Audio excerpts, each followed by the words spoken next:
Hello and welcome back to my channel. Welcome if you are new here. My name is Joni Beckman and I am the blogger behind simplelivingmama.com, and I am so excited that you're here with me today because we're going to be talking about one of my favorite topics that I am passionate about, and that is homemaking. And I'm actually going to be discussing this book by Edith Schaefer. It is called The Hidden Art of Homemaking. I'm going to be discussing it, tell you some lessons that I got from it, and how I am going to apply it to my own homemaking. So before we dive into the book, I just want to go over what homemaking means to me. I've talked a lot about it on my blog. I've written several different posts about homemaking. Homemaking is something that I didn't even really consider when I first got married.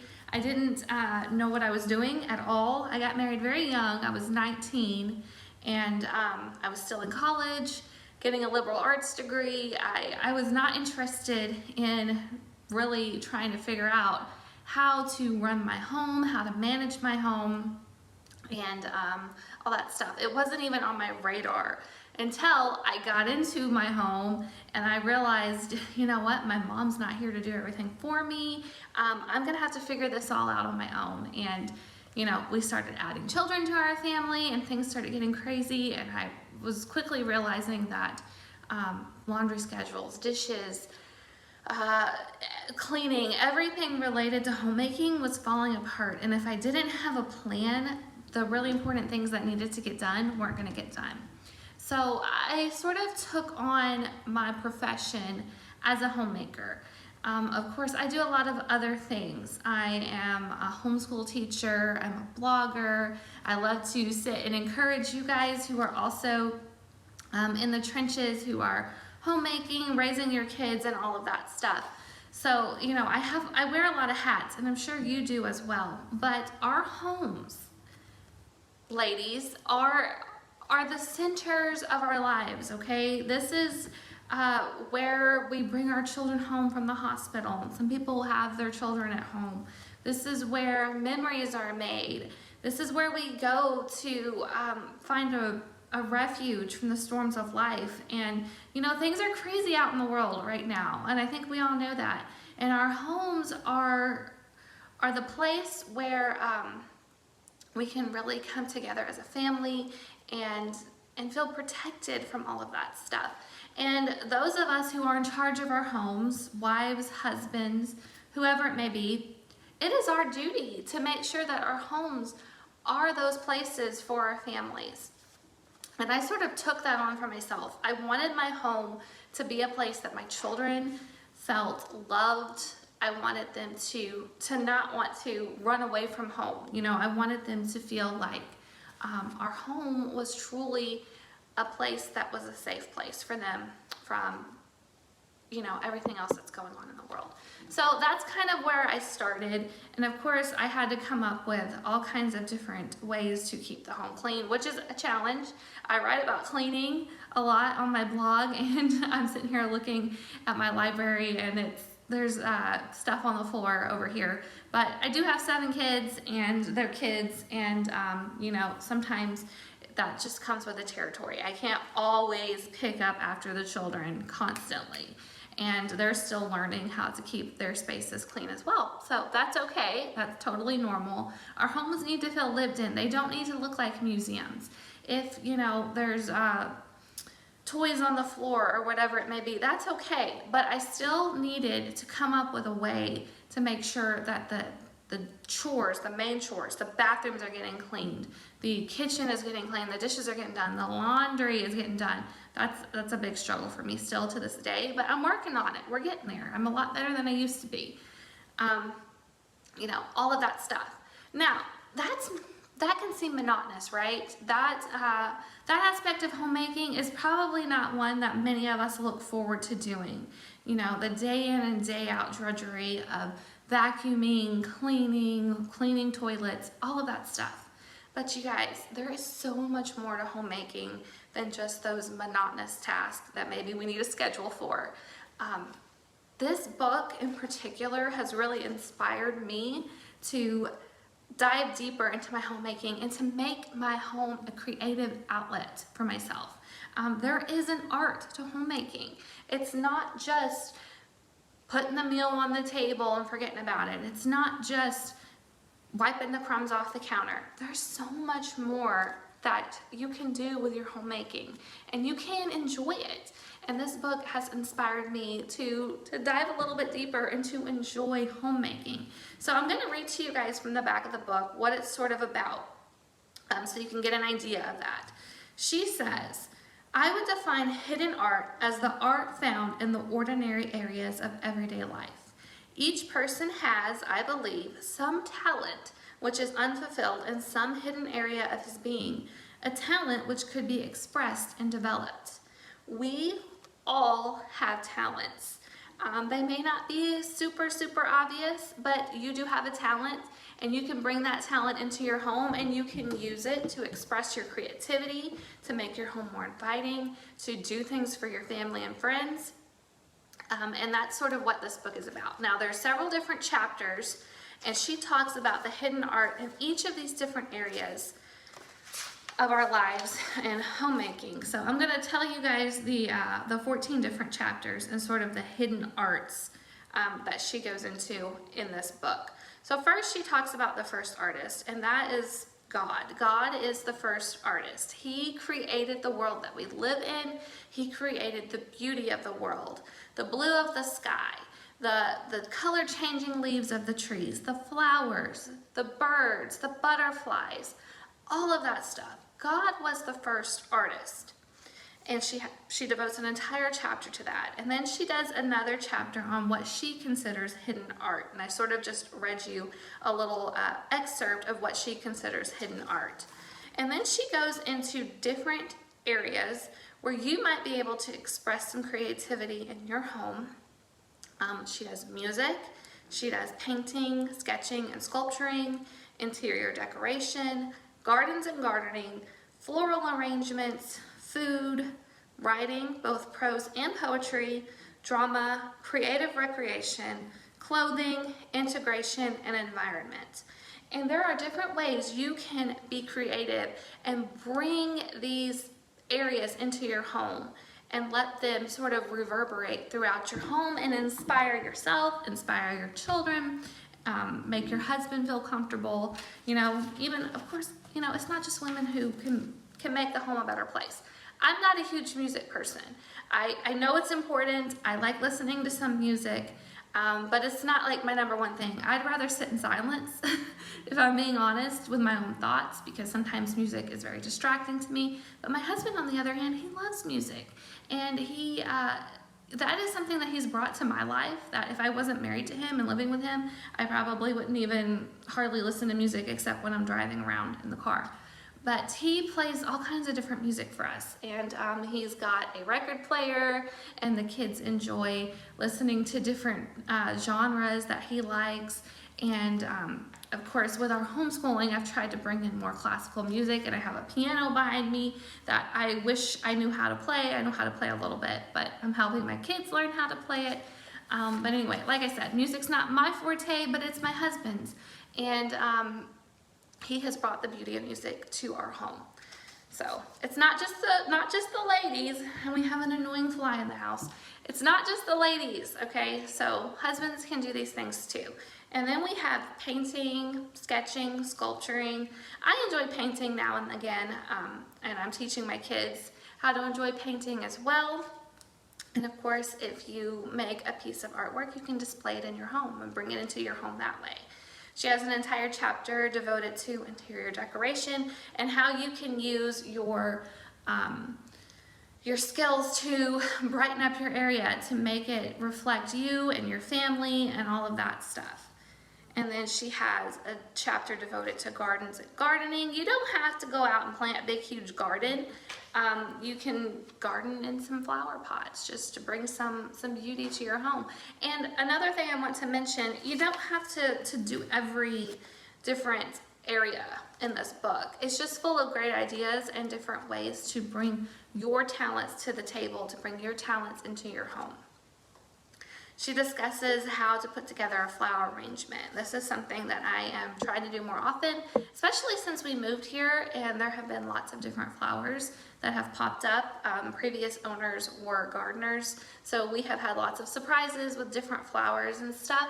So I've tried to learn how to arrange those flowers that we have on our property into vases and bring them inside to our home. Food is something that none of us can escape the need of, okay? And she discusses how we can take the preparation of food and make it something beautiful, make it something that our kids can enjoy and we can enjoy, and we can all enjoy a lovely meal around the table. So she has lots of good ideas for food here.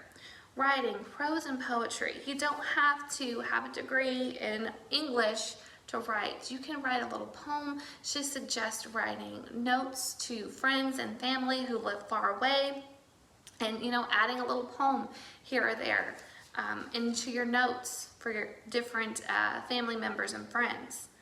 Drama. Now this is something, when I saw this chapter, I was kind of like, what is she talking about? But our kids, my kids, like to put on different plays and stuff, but that's not what she's talking about here. She's talking about the art of reading aloud. So we can read aloud to our children, and sort of, if we have had that talent for drama, we can inject that into our read alouds. So, we can take on the voices of different characters and make things more interesting. She definitely suggests getting away from the screens and just spending some time in a good book, reading it aloud with the family. Then we have creative recreation. This involves getting away from the city, getting away from the hustle and bustle of everyday life, and doing something creative in nature. Just, going on a little trip to the mountains or to the beach or wherever your escape may be. Planning the trip is a creative outlet. Going on the trip, experiencing things that you don't normally experience in your everyday life is amazing, and it's something that I do highly recommend all families try to do, even if it's just a day trip to a local state park or something like that. Take the time to get out of your regular routine, and those are great memories that you will be making with your children as well. And then she talks about clothing. Now, I am not a seamstress. I was never really taught how to use a sewing machine. I am learning very slowly. I don't have a lot of time to devote to that. You can, of course, make clothes for your kids, make clothes for yourself, or whomever it may be. But you can also be creative with clothes that you buy from the store or from the thrift store or whatever. And, that's another way that you can bring your hidden art into your everyday life, by being creative with clothing and how you present yourself, how you help your children present themselves. Now, of course, we're a homeschool family, and my kids are like, you know what? I want to wear my pajamas today, and if we're not going anywhere, my younger kids, my older kids, they like to get dressed, but my little kids, and I'm just like, okay, whatever, you can wear your pajamas, it doesn't bother me. But, when we're going to church or something like that, I do like to pick out their outfits and make them look cute and all of that stuff. So that is another great way to bring your hidden art into your home. Now, integration, this was one I wasn't quite sure about. And she says this: "After this I beheld, and lo, a great multitude which no man could number, of all nations and kindreds and people and tongues, stood before the throne and before the Lamb, clothed with white robes and palms in their hands, and cried with a loud voice, saying, Salvation to our God, which sitteth upon the throne, and unto the Lamb. And they brought young children to him, that he should touch them, and his disciples rebuked those that brought them. But when Jesus saw it, he was much displeased, and said unto them, Suffer the little children to come unto me, and forbid them not, for of such is the kingdom of God. All nations and kindreds and people and tongues." And you have to remember that this book was written, I want to say it was written in the 1960s. Let me have a look here. Okay, copyright's 1971. So our nation was still going through a lot with, civil rights movement and all of that stuff. And she is basically just saying, in this chapter of integration, we should all come together. It doesn't matter, the color of your skin, your religion, whatever it may be. We should be accepting of all people, and we should all come together, and show each other the love of God. And, if you need to take in somebody from your church, invite them into your home for a meal, it shouldn't matter what class they're from, what their race is, or whatever. We should all be integrated together. So she does have a chapter on integration. And then her final chapter is on the environment. And this is, she says, this is 1971. There's a fairly new art form called the happening or the environment. I'm not really familiar with that. But then she goes on to say, I would say only here that the environment differs from other art forms in that instead of standing and looking at a picture of a statue in front of you and judging it, the environment involves a whole room, in turn created to involve you and thoughts and emotions as soon as you step into it. Okay, so I don't really understand that one, but she is saying that we are all an art form, and we can all bring art into our environments. So she goes on to say that we are a form of art for God, and that we can use our conversations, our attitude, our behavior, our response, our compassion, our love of selfishness or joy or dullness to bring the Holy Spirit to other people, to share the Holy Spirit to other people. Now this is something that's kind of funny that I read a few days ago when I was finishing up this book, but she goes on to say, but it's not just aspects of your character, personality, attitudes, or spiritual state which will affect the lives of others working or living by your side. It's also your appearance and the way you care for the things in the bedroom, the bathroom, and the kitchen. It makes an enormous difference if someone creates an environment for you to live in. One person sleeps half the day, gets up looking like a half-dead duck, drags around with eyelids scarcely open, slurping coffee, leaving a mess all over the newly polished sink, leaves the bed unmade and a week of clothing in a heap, or the bed heaves a sigh and moans about what a drag life is. Let me see. Then prepares to sit and philosophize while you work. What is the effect on you? A second person gets up when the alarm goes off, puts water on for the tea or coffee, and helps to get breakfast. Takes a bath and dresses so cheerily that you feel the sun must be shining, and you have to look again to realize the sky is still gray. Makes his bed, clears things up so that you feel the urge to get to work soon. Tidies the living room so that it looks better than it had been left the night before, and talks with an awareness and enthusiasm that gives you inspiration for your article, and you feel there will be no doubt about getting it finished in time. So, I thought that this was interesting.